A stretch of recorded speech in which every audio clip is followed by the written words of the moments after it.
Slack notification didn't end my marriage. It was just the first time the truth said hello. The ending started 2 nights earlier in a glass lobby that smelled like rain and new carpet when my wife's mentor tucked a loose strand of hair behind my wife's ear the way lovers do when they think the room belongs to them. I was there because the program ran late and the light rail was backed up. Seattle at 8:30 in a February drizzle is all reflections and brake lights. I pulled up under the overhang of Building C and texted, "I'm here." The doors sighed open. My wife, Jessica, came out with her mentor, Catherine, the one whose photo lived on the company site under a paragraph about inclusive culture. Jess was laughing at something, head back, no sound, the kind of laugh that makes your shoulders relax. Catherine said something I couldn't hear and reached to fix Jess's hair. Her hand stayed an extra beat. If you were generous, it was a maternal reflex. If you were me, it was a static jolt to the ribs. They didn't see me. They turned toward the parking garage on the left, not toward the street. I got out, felt rain needle my face, and raised my arm. Jess finally looked up, did a small double take, and waved me to the curb like I was DoorDash with cold noodles. Catherine kept walking. Jess kissed my cheek, quick, like a punctuation mark. She smelled like bergamot and printer heat. "Sorry," she said, sliding into the passenger seat. "We ran long." "Looked like it," I said, and wanted the words back as soon as they came out. The drive home was 15 minutes of Seattle gray. She scrolled through her phone the way you scroll when you don't want to talk. At a light on Broadway, I rubbed my thumb and forefinger together, still feeling the idea of someone else's hand in her hair. I told myself I was ridiculous, that mentorship programs were designed to be intimate and supportive, that I, of all people, knew how optics could lie. I'm an IT guy. Optics are half of every outage post-mortem. We live south of the city, a split level that makes the sound of wind in the gutters louder than it should. Our kids were staying at my sister's house for a sleepover because Jess said she needed to be fresh in the morning for a coaching session. I made tea I didn't want. She opened her laptop and went into a video call with her camera off. The house felt like a paused show. At 11, she said she needed to go over materials for a morning stand-up. At midnight, she was still up, face gray-blue from the screen glow. I fell asleep to the seize sound of the dishwasher and thought of a stranger's hand crossing an invisible line.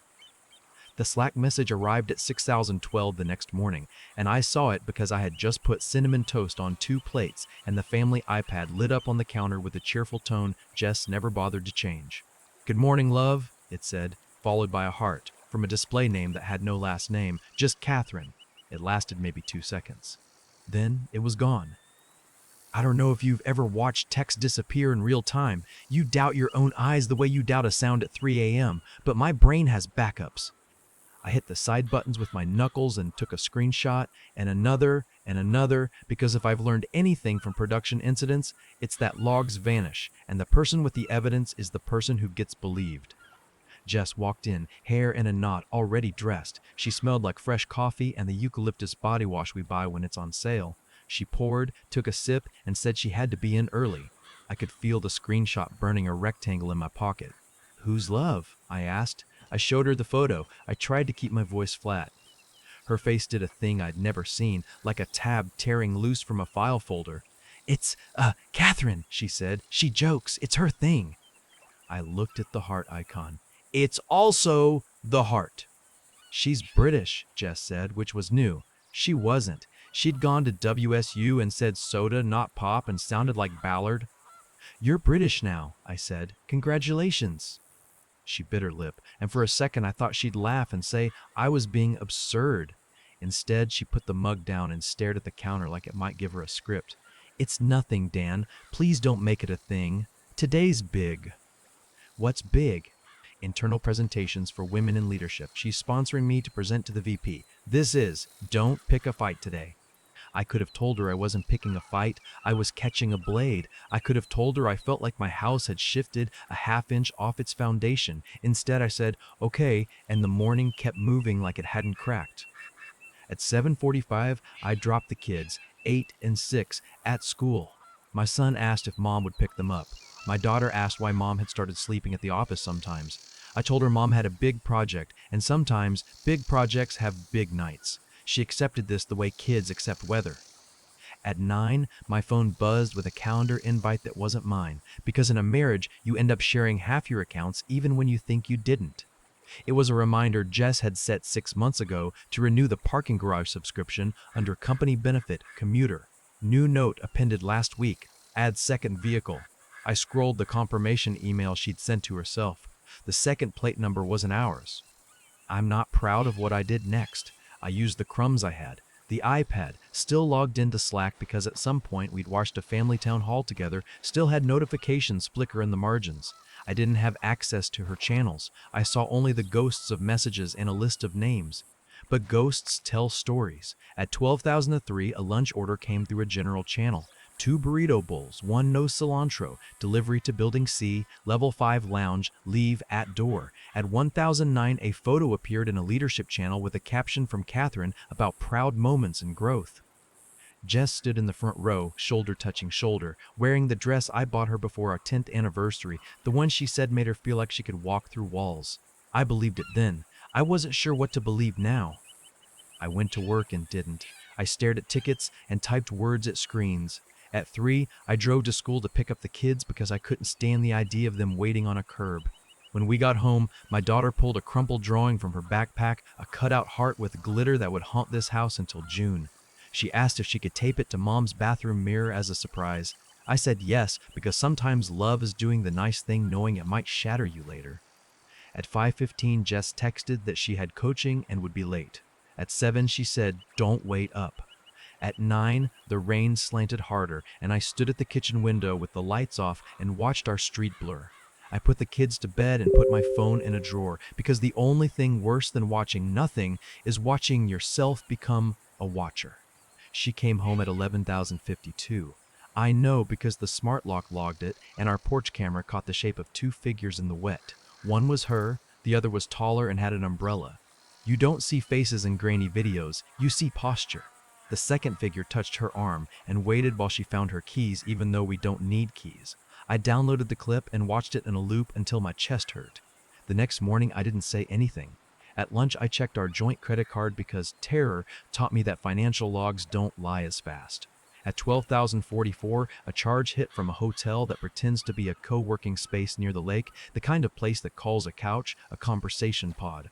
2 hours later, a reimbursement request hit our bank from Jess titled Mentorship Offsite Private Lounge Day Rate. The amounts almost matched. Almost. She'd rounded down the reimbursement request. She was paying for the difference with our money. I had a choice. I could bring it all at once and watch it turn into a mess of deflection and rage, or I could gather until there was nothing to argue with. I did what I have always done in every outage I've triaged. I wrote things down, times, places, artifacts. It made me feel like I had a handle on something that had my throat. At 3:30, my sister called and asked if we were okay, because Jess's Instagram story from the day before had a boomerang of 2 wine glasses clinking with a caption, "To the next chapter," and 3 confetti animations. Jessica doesn't drink much. She drinks when she's nervous. She drinks when she's pretending not to be nervous. I told my sister we were fine. The lie tasted like old pennies. At 4, I drove to Jess's building and sat in the public lobby where they let you pretend the world is open plan. The security guard looked at my visitor pass, and then at my face, and then at the speaker on his shoulder like he was thinking of keying someone else. At 5:20, Catherine came out alone. She noticed me in the way lions notice cameras. She walked over with the kind of smile that belongs on billboards for banks. "Dan," she said, "everything all right?" I'm a polite person in a way that sometimes looks like weakness. I said I was waiting for Jess. I said I had the kids in the car, which was a lie. I had asked my sister to keep them overnight because I wanted to stop reacting like a smoke alarm and start acting like someone who lived here. Catherine put her hands in her coat pockets and rocked on her heels like we were 2 colleagues waiting for an elevator that took stories instead of floors. "She's in a debrief," Catherine said. "It may be a while." I didn't think. "Is that what we're calling it?" The smile didn't change. The eyes did. "Careful," she said, and the word was soft and professional and colder than anything I'd ever heard inside an office. Jess came out 10 minutes later, and we did the choreography you do when your life is splintering and there are onlookers. We walked to the car. We drove home. In the driveway, she said she was exhausted and asked if we could talk tomorrow. I said we could talk now. She put her head on the steering wheel and said a word I didn't expect. "Please," she said, and then again, "Please." We talked at the kitchen table like we were making decisions about a refinance. She said she was being sponsored, that sponsors invest time and energy, that the line between personal and professional blurs because that's how women are lifted. She said she felt seen. She said she felt listened to. She said she felt like she had a lane for the first time in a decade. Every sentence had the word she. None of them had the word we. "Are you sleeping with her?" I said, and my voice did something weird, as if a stranger was trying it on. She looked at the wall behind me where our wedding photo used to hang before the frame cracked during a move and we never replaced it. "I don't know what box that fits in," she said. "It's not about sex." "Then answer it," I said. "Have you crossed that line?" Her hands were folded in front of her. The top knuckles were white. "Yes," she said, and the words sat between us like a burnt pie that someone still insists we serve. I thought about my father's last piece of advice, delivered on a porch in a small Idaho town when we told him we were getting married. He said, "People don't fall out of love, they fall out of telling the truth." I thought about the bar down the hill that opens at 4 p.m. and smells like old wood and soaked hope. I thought about the pint I could wrap my hands around, the dark relief of shutting off the lights in my head. I set my wallet on the table and looked at it like it might move on its own. She was crying now, not the pretty cry she does in movies, the real cry that makes a face look like a child's. "I didn't plan this," she said. "I didn't wake up and decide to hurt you." "People never do," I said. "They just keep making small decisions that point the same way." After she went to the guest room with a blanket, I took a walk in the rain because that's what Seattle gives you when you don't know where else to go. 2 houses over, a porch light flicked on like a yes. In my pocket, the phone I'd left in the drawer buzzed 3 times in a row.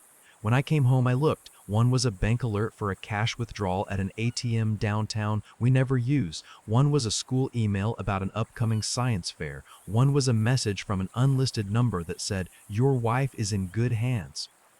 It had an image attached, a photo of 2 glasses clinking over a dark tabletop, the rim of a bottle in frame. The hands were women's hands. The nails were short and neat. One wrist had the bracelet I'd given Jess for finishing her MBA. Catherine's fingers wore nothing but a simple thin band. I slept an hour, maybe 2. I woke up and put coffee in the machine and watched it pretend to make things better. Then I made the call I didn't want to make. HR at my company picked up on the second ring. I didn't tell them a story. I told them facts. My wife's mentor worked at a firm we sometimes partnered with. There was a power dynamic. There was a conflict of interest. Could they put a note somewhere that I'd raised it to avoid a future accusation of misconduct on my end if someone wanted to argue about access or data? I felt insane while I said it. I felt like someone who sees a car drift and reaches for the emergency brake even when it's not their car. 2 hours later, I had an email from their legal team telling me they'd recorded my call and would treat it as confidential, and that in any situation involving external vendors, we should route through procurement. It was a form letter with my name pasted in. It still felt like a life raft. That afternoon, an email came from Jess's HR, which I didn't understand until I saw the subject line, "External Party Inquiry." Someone had filed a report stating that a spouse had attempted to interfere with a mentorship program. The note invited me to cease direct contact with their employees. It was signed by someone from Employee Relations. The tone was crisp and neutral and read like a non-person had typed it. It hit me then, what my wife had been trying to tell me about lanes. Some lanes have speed limits, some lanes have spike strips. I didn't drink. I wanted to. I drove to the bar and parked and went inside to the smell of old wood and soaked hope and stood with my card in my hand while the bartender finished wiping a circle. I put the card back in my pocket. I went home and opened the front door with the key, my house still accepted, and sat my kids at the table and helped with math and did snacks and made jokes that landed like paper airplanes. That night I asked Jess to sit with me after the kids were in bed. She did, cross-legged on the couch, arms wrapped around herself like a self-supplied blanket. "I'm not going to scream," I said. "I'm not going to break plates. I'm not going to call your parents and ask them who raised you. I need to know what you're choosing." She swallowed. "I'm choosing the version of me that I like," she said. "The one who isn't just the calendar for 4 people." I didn't tell her I knew that person. I didn't tell her I loved that person too. I asked if she was choosing Catherine. "Yes," she said. "For now." "Is she choosing you?" I said. And I heard the pettiness in it and didn't care. "She says she is," Jess said. "She says she's never done something like this. She says she stopped. It doesn't matter. I know how that sounds." We didn't fight. There's a numbness past hurt where fighting feels performative. The next morning she left for work early and I waited. At 10 a.m., I emailed a family lawyer whose website didn't make me feel like a failure. At noon, I got an auto reply with an appointment for the following week. At 2, my mother-in-law texted to say she'd heard I was being controlling, that women in leadership have to make sacrifices, that I should be proud. She asked if we could talk. I put the phone down and then picked it up and typed a sentence asking her not to contact me for a few days because I was trying to breathe. She wrote back a thumbs up icon and then a heart and then a long message. I didn't scroll. That evening, the kids and I made pasta because it was the only thing I knew how to do on autopilot. Jess came home late and didn't sit at the table. She stood at the counter and ate a bowl while checking her phone, like she was passing through a train station. She looked at me once, eyes red, and for a second I saw the girl I met in a library when the power went out and we used our phones as flashlights and we said the words forever that 20-somethings use like salt. Then the second passed. The weekend was a blur of ordinary, coloring pages, laundry, a trip to the park where the rain pretended it might stop and then didn't. We didn't talk about lawyers or HR emails or hotel receipts. We existed like roommates who split the utilities. Monday morning, Jess packed a small suitcase. She told the kids she had an off-site downtown. Our daughter asked if the off-site had bunk beds and sparkly lights like her friend's sleepover. Jess laughed and said, "Maybe." She didn't look at me as she wheeled the suitcase to the door. I followed her outside and shut the door behind us and stood under the porch light. "Are you moving out?" I said. "No," she said. I'm being smart." "Then be specific," I said. "I'm staying with Catherine for a few days," she said. "It's easier for work and for boundaries. We're both going to talk to our HRs. We're going to do this the right way." "The right way," I said, because sometimes repeating a phrase is the only defense you have against it being a spell. She put a hand on my arm. It was the same hand I'd seen lifted to her hair 4 nights ago in the lobby. "Don't turn this into a war," she said. "We can be adults."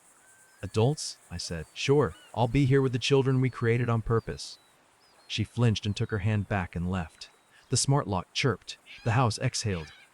That afternoon, I got a call from someone who introduced herself as Claire from Employee Relations at Jess's company. She used the voice people use when they're walking you through a policy they could recite in their sleep. She said they'd received a report from an employee expressing concern about spousal harassment. I said I was the spouse and I hadn't harassed anyone. She said she wasn't making a judgment and that all parties deserve safety. "Safety?" I said, and thought about who had the keycard. She said we should refrain from appearing unannounced at the workplace.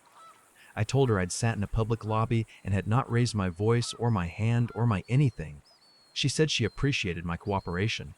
The call took 4 minutes and 32 seconds according to my phone. It felt like a warning written in fog.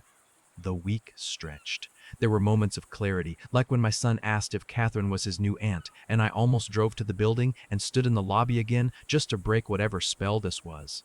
There were small mercies, like my boss telling me to take the time I needed and then meaning it, like the neighbor dropping off a lasagna because she made 2 by accident, which no one does.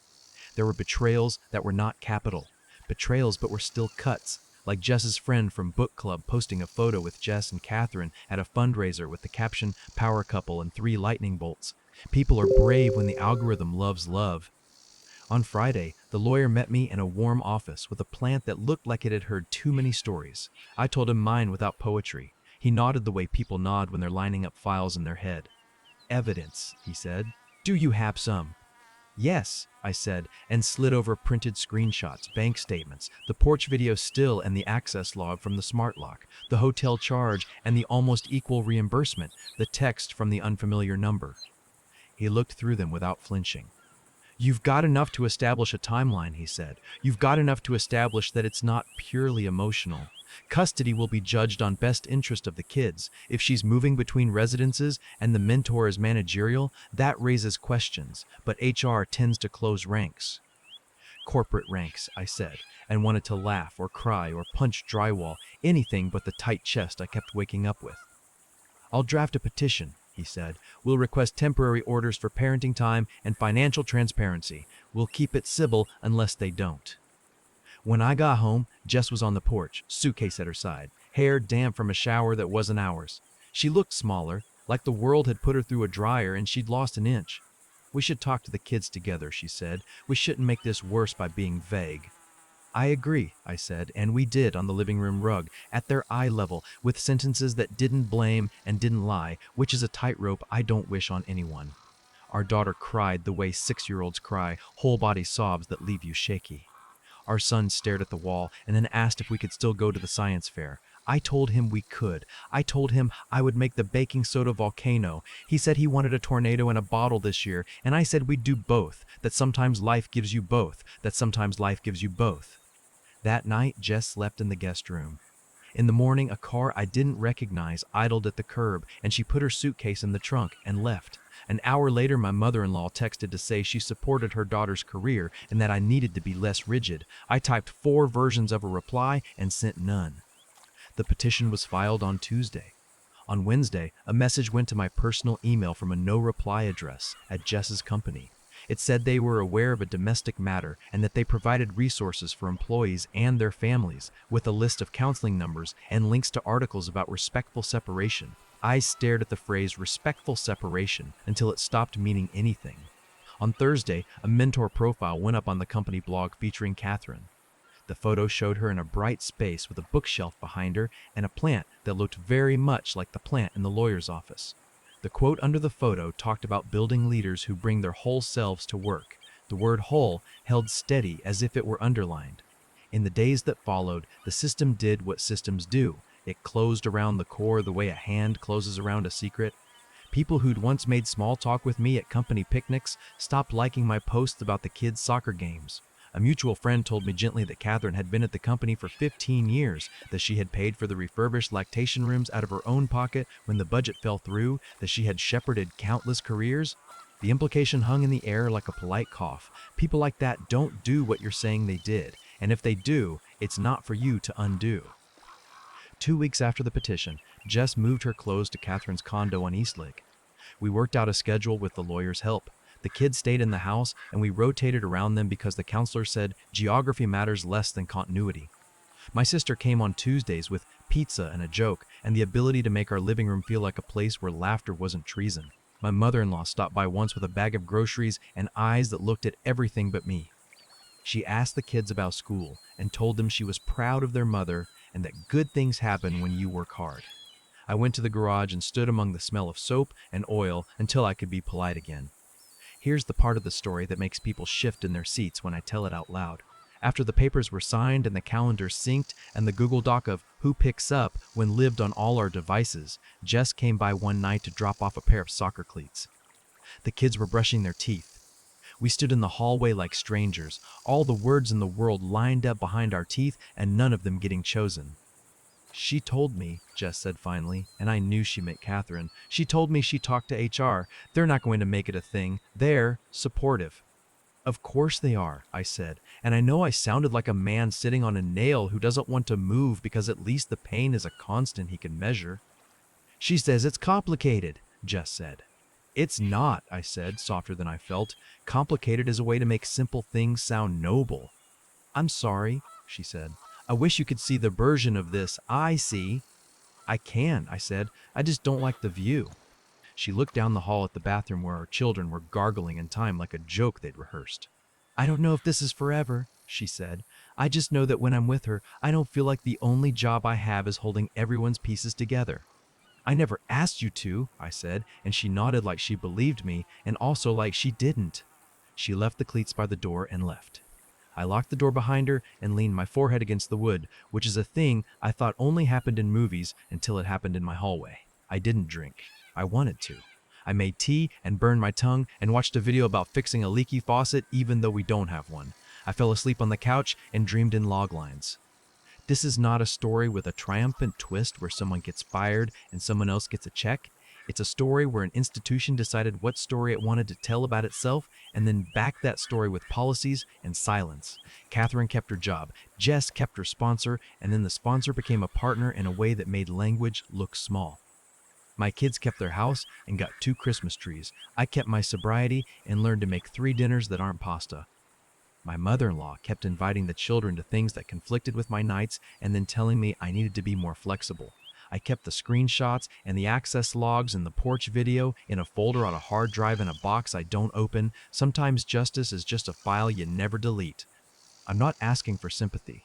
I'm telling you what happened so that when someone you love points at a pattern and tells you it feels like a hand on the back of their neck, you don't ask them for a better angle.